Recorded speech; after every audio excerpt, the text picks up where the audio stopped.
Assalamualaikum warahmatullahi wabarakatuh. Materi akhlak tasawuf bagian kedua yang akan kita jelaskan pada kesempatan ini khusus terkait diksi atau kata akhlak, etika, moral, dan susila. Berikut ini penjelasannya. Ya.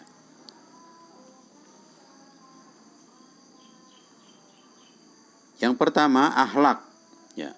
Secara etimologi, cara bahasa, merupakan bentuk jamak dari khuluq, artinya perangai, tabiat, pekerti. Sedangkan secara terminologi atau istilah akhlak adalah kemampuan, kondisi jiwa yang merupakan sumber dari segala kegiatan manusia yang dilakukan secara spontan tanpa pemikiran. Akhlak terbentuk dari latihan dan praktek berulang menjadi pembiasaan, sehingga jika sudah menjadi akhlak tidak mudah dihapus.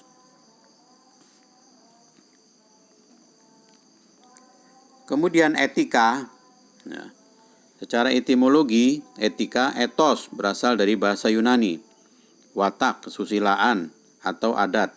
Dalam kamus bahasa Indonesia, kamus besar bahasa Indonesia, etika, ilmu pengetahuan tentang asas-asas akhlak atau moral.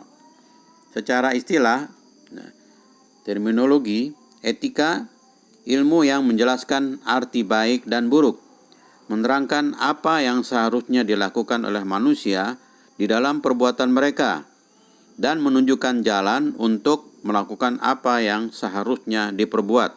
Itulah yang diungkapkan oleh Ahmad Amin.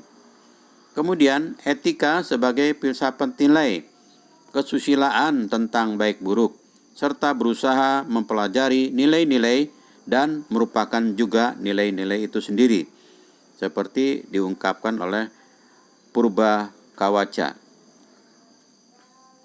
Selanjutnya, moral. Moral, ya, atau mors dari bahasa Latin, jamak dari kata mos, maknanya adat, kebiasaan. Dalam kamus besar bahasa Indonesia, moral, ya, penentuan baik buruk terhadap perbuatan dan kelakuan. Istilah moral merupakan istilah digunakan untuk menentukan batas-batas dari sifat, perangai, kehendak, pendapat, atau perbuatan. Dapat dikatakan benar, salah, baik, atau buruk. Dalam The Advanced Learner's Dictionary of Current English, moral, ya, prinsip-prinsipnya adalah: pertama, prinsip-prinsip yang berkenaan dengan benar dan salah, baik dan buruk. Yang kedua, kemampuan untuk memahami perbedaan antara benar dan salah. Yang ketiga, ya, moral adalah ajaran atau gambaran tingkah laku yang baik. Aktivitas manusia dinilai atau ditentukan baik atau buruk, benar atau salah. Bila kehidupan sehari-hari orang tersebut bermoral, maka yang dimaksudkan orang tersebut tingkah lakunya baik. Kemudian, ya, susila. Ya. Secara bahasa, kesusilaan, ya, berasal dari Sanskerta, su dan sila, dengan tambahan, ya, awalan ke dan akhiran an, jadi kesusilaan. Su artinya baik, ya, atau bagus. Sila artinya dasar, prinsip, peraturan hidup, atau norma. Susila berarti sopan, beradab, baik budi bahasanya. Kesusilaan atau sama juga dengan kesopanan. Dengan demikian, kesusilaan lebih mengacu pada upaya membimbing, memandu, mengarahkan, membiasakan, dan memasyarakatkan hidup yang sesuai dengan norma atau nilai-nilai yang berlaku dalam masyarakat. Kesusilaan menggambarkan keadaan di mana orang selalu menerapkan nilai-nilai yang dipandang baik. Sekarang kita melihat persamaannya. Ya. Persamaannya, baik secara objek material ya dan formal sama ya antara akhlak, etika, moral dan susila. Objek materialnya adalah manusia ya yang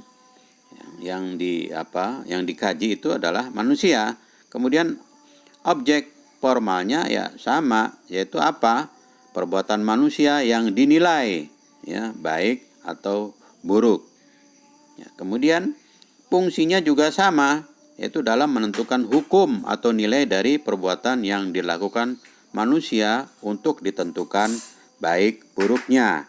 Ya. Tujuannya pun sama ya antara etika, ya, akhlak, moral dan susila. Apa itu? Ya, menghendaki terciptanya masyarakat yang baik, ya, teratur, aman, damai dan tentram sehingga sejahtera batiniah dan lahiriah.